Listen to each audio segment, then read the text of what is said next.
where do you start if you haven't done story times before? And I love story times when I see them on YouTube, so I should just dive into it, right? And then we'll see. We will start back in May 2018.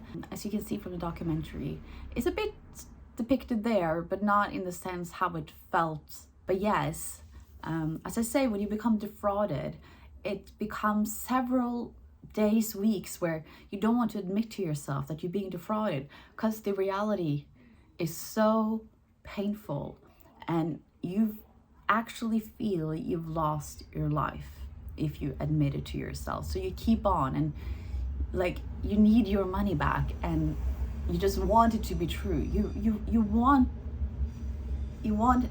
what he says to you to be true.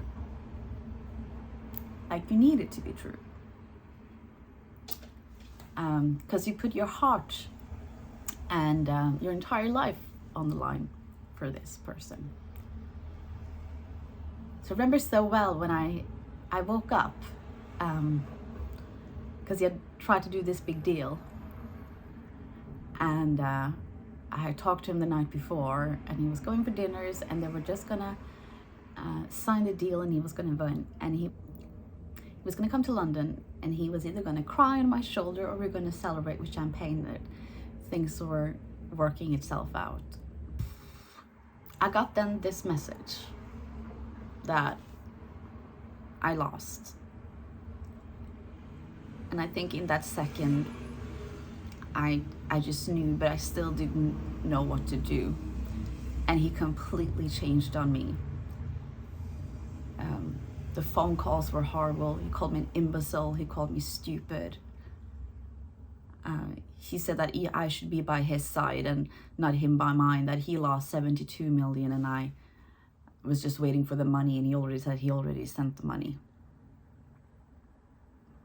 He was not my boyfriend anymore. I saw his true colors. And that's when I decided to go to American Express. I sent him an email, asked him to come, and then I talked to him on the phone, and then I had an amazing work family. I don't know that a lot of people don't like to call them work families, but my work family was amazing. And he said if I had anyone I trusted there, and my manager at the time was amazing. So the guy from Amex talked to my manager and said, can you please take care of Cecilia before we arrive?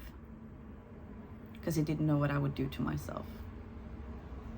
So 2 special security agents from Amex shows up at my office, which was surreal.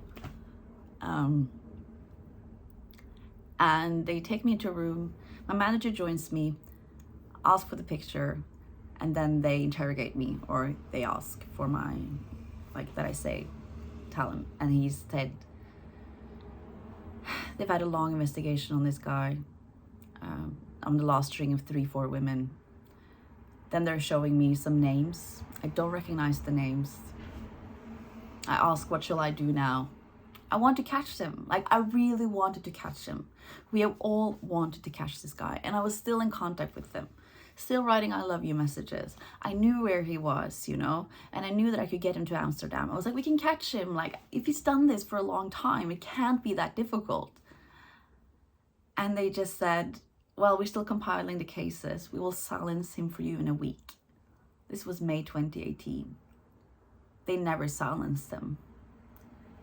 They were compiling a case that they were going to make in the UK, so they asked me not to report there, which I thought was kind of weird.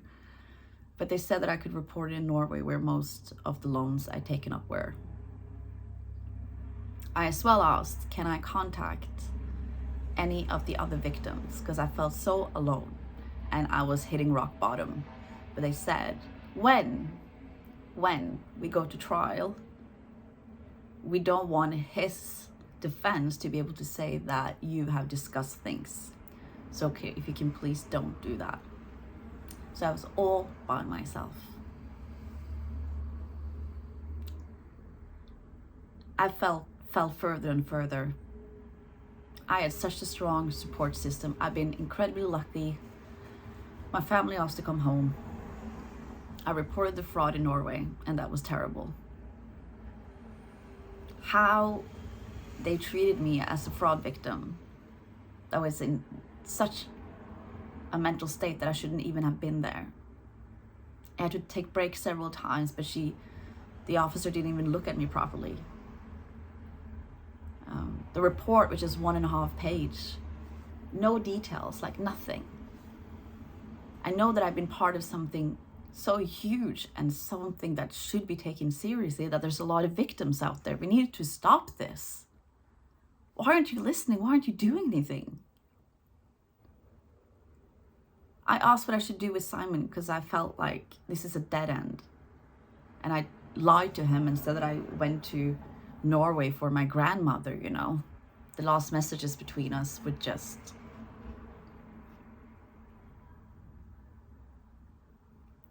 When he wrote that he loved me, you know. And when I blocked him, I cried.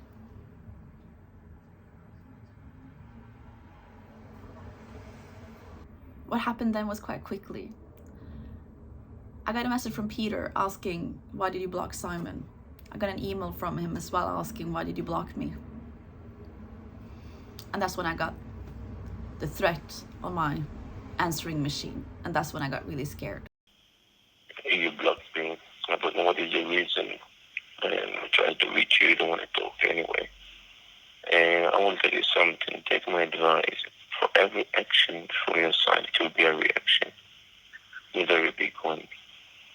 So, other to contact me normally, you know, just disappear and thinking that everything is alright.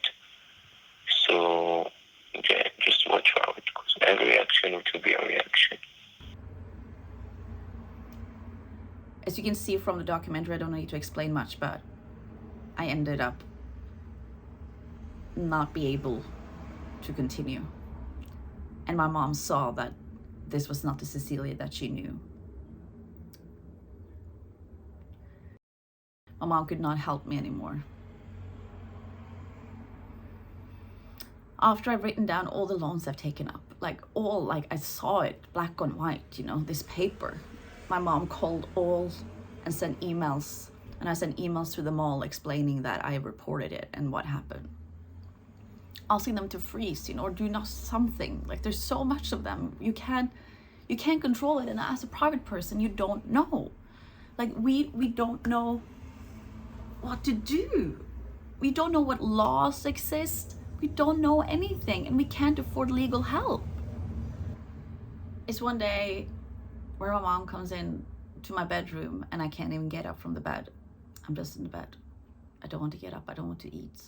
I'm just crying and crying and crying. That's when she takes me to hospital and say, I can't take care of Cecilia anymore. I don't trust that she won't do anything in my care. Which mom is like, have to take care of a 30-year-old daughter coming home? Completely destroyed her life.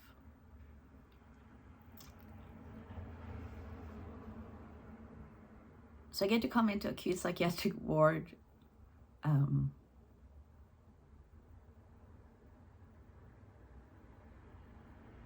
at this point in time, I'm so tired. I hadn't been sleeping.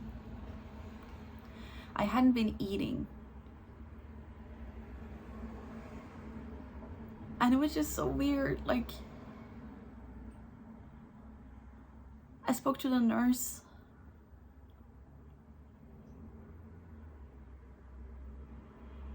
I think all they saw was that I just needed rest. So how I can explain to be in an acute psychiatric ward that you get your own room, and this room it has nothing in it. They've done all the precautions so you can't kill yourself.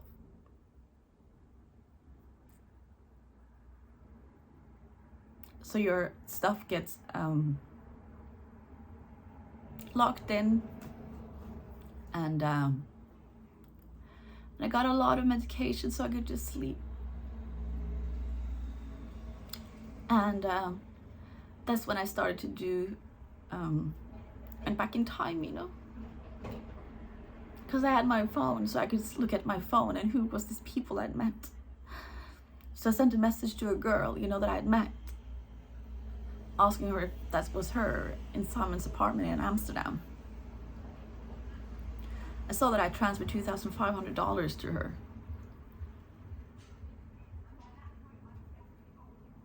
That's when I continued to receive calls, continued to receive emails from my creditors that they wouldn't stop.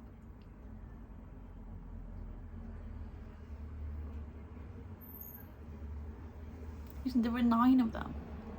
9. And how the process in Norway is that the first one gets everything. If you wait, you get nothing. So it's the worst banks kind of that will run to debt collectors and run to the state to get their money the fastest. They won't give you time to breathe.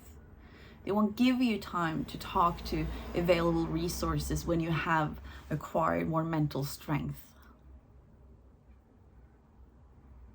My mom visited me at the psychiatric ward and she said, I want you to focus on yourself and your health, and that she would take care of the finances. Because receiving those emails and receiving all of that, when I was mourning what had happened to me, was just too heavy. The mental abuse that happened during those months is not to be taken lightly. After a while, when I had been there some days and I've been eating, but I was still scared of going out because I was maybe the most sane person there. Walked outside, had some breakfast, and I could just see that that's what I needed. I needed a break. I needed to just be. I needed to not think about the practicalities. Just regain your strength. And I think by talking about it and show that going to acute psychiatric ward, it can save you. It's not a bad thing. It can save you. And it saved me. And I'm very grateful that my mom took me there. And yeah.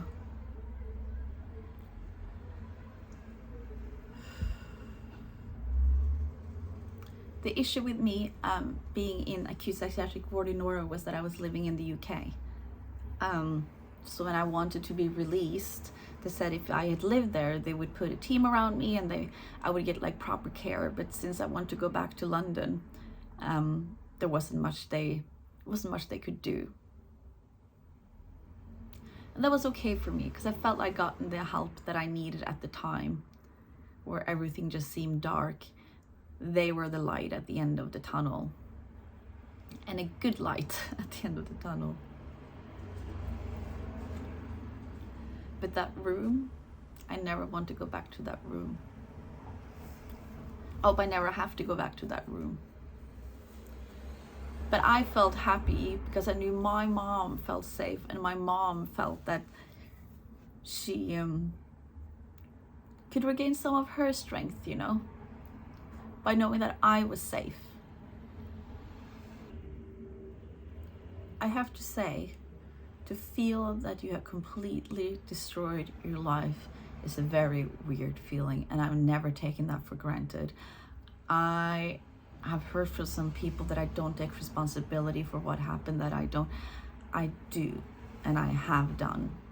But I still feel that there's a criminal that needs to go to jail for what he did. Because life is worth living. Life is wonderful. And I want to show people, and that's why I'm doing these story times now, 4 years later. I can't believe it's been 4 years, but 4 years later. So yeah. I hope you enjoyed it. I don't know how good it was. I'm gonna try to edit it as best as I can, and then let me know if there was other things you wanted to know, how I could be better for the next one. So yeah, thank you so much for listening, and see you later.